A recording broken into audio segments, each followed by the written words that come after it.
And welcome back to Coast. I'm George Norrie. Professor James McCanney has taught computer science and astronomy as well as numerous other math courses. He is an expert when it deals with planetary systems and comets. And Jim, we want to talk with you a little bit as we get into this tonight with you about the solar maximum here this year.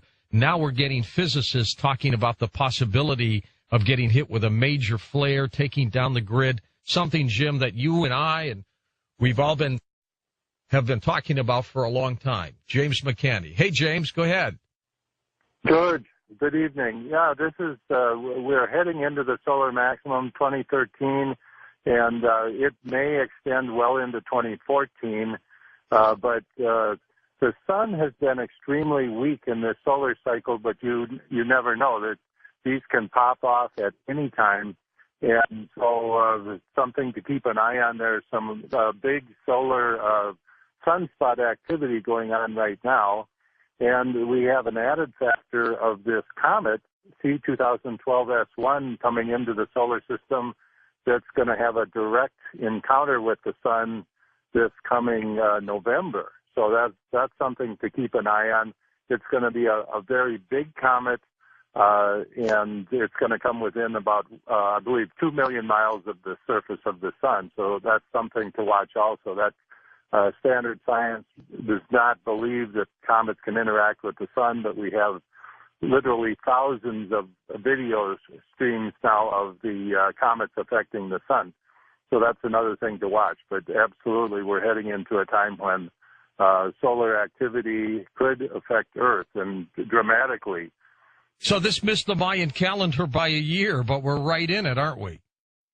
Yeah, that was something that actually 2012 was supposed to be the solar maximum, but back in 2000, we had a double solar maximum, a very strange event that had never happened before, and it moved the solar maximum out by about 2 years almost. And so we should have been in the solar maximum at the beginning of 2012, but here we are peaking now, just beginning in 2013, and it'll run somewhere into 2014. So we got a whole year here to watch it. I'm going to say we're not going to disclose where you are, James, but you are a long, long ways away, and thank God we've even got some phone contact with you there, huh? Yeah, this is, I'm not on the moon, but I'm somewhere in the... You're pretty darn close. You're probably on an asteroid that is zooming by. Well, let's get into this comet situation for a moment. Comet ISON, as they call it. And it's going to get pretty close. They talk about how, we can probably see it with a naked eye. It's going to be so bright. What do you think of that?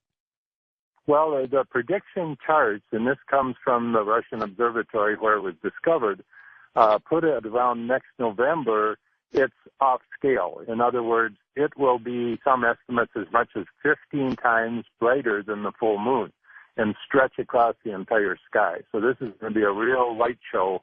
It won't be that close to Earth. It'll be 38 million miles away, but still, they talk about the comet of 1680, which was an immense comet that stretched across the sky. They say this will be equal to that. So we're looking forward to that. But right now, I have a whole laundry list of dates when this comet will affect other planets. In fact, right now, Earth itself is aligned electrically with this comet. And just want to point out some things that popped up today worldwide. Tokyo has a severe blizzard. It has shut down Tokyo. It hardly ever snows in Tokyo. There's severe flooding across the entire eastern part of the United States from New Jersey to Louisiana. And we have huge auroras up in the northern latitudes of Europe and Iceland.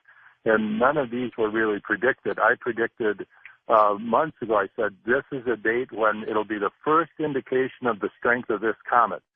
And I'm still looking to see if this comet has brightened with this interaction with Earth, but I have a whole list here of dates when this comet is going to interact with other planets. I wanted to quick go through this, but starting with next November, the interaction with Mars, actually October 1st, we're going to have this comet will be only 7 million miles away from Mars.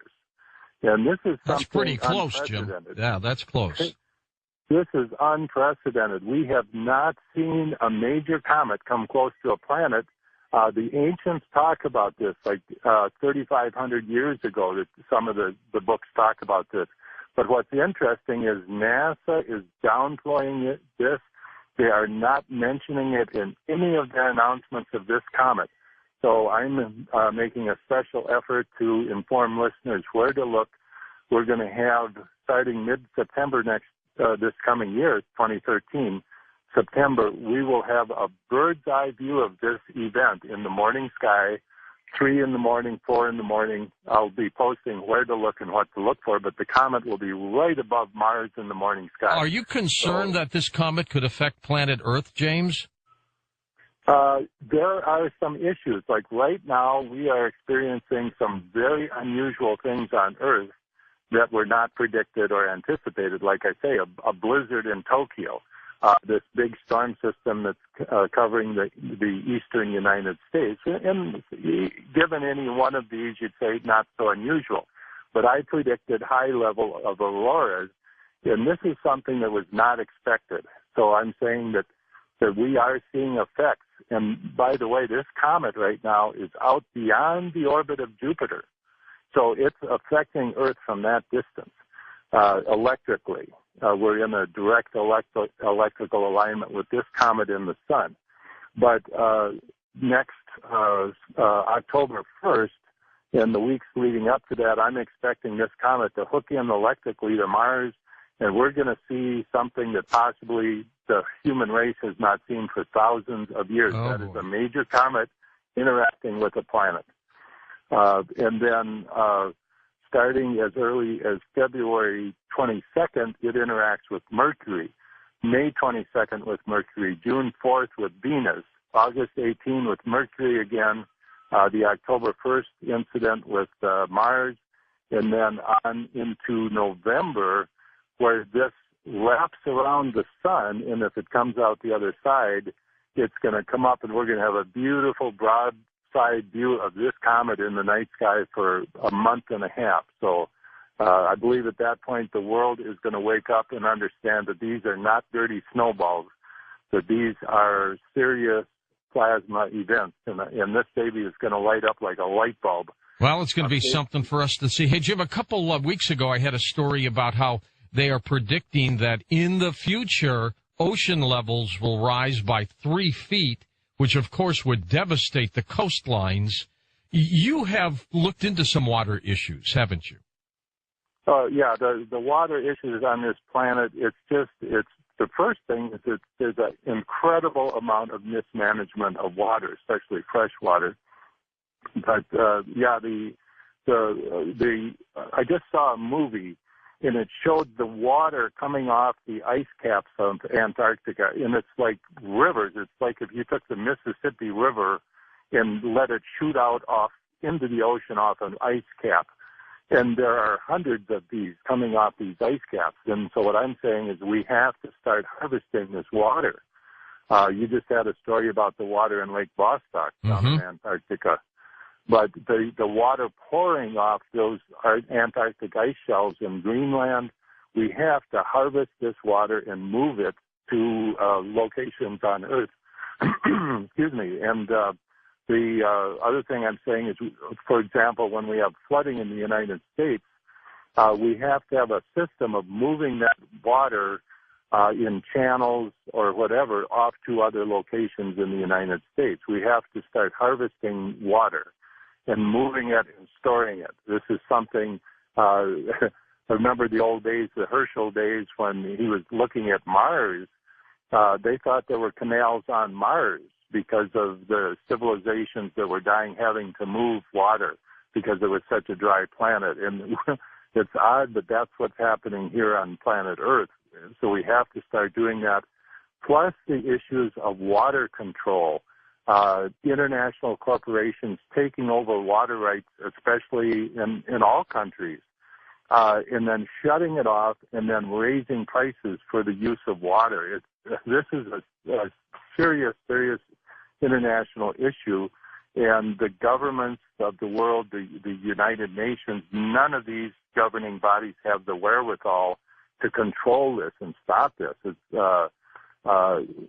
somebody's got to. Yeah, agriculture, for example, is teaming up with water rights people to shut off water. I gave an example of in Molokai in Hawaii, Monsanto has taken over the water reservoir developed by the people there for the pineapple industry. They came in, took over somehow with the government, took over those water rights, and now are using it for the corn seed production of Monsanto and shut down the pineapple industry. So now all the people had to convert from a pineapple industry to basically working for Monsanto to raise corn seed.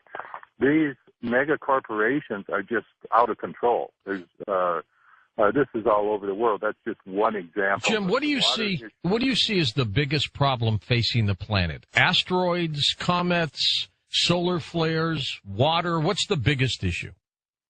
Wow, it's hard to say because they're all coupled together. All of the above, huh?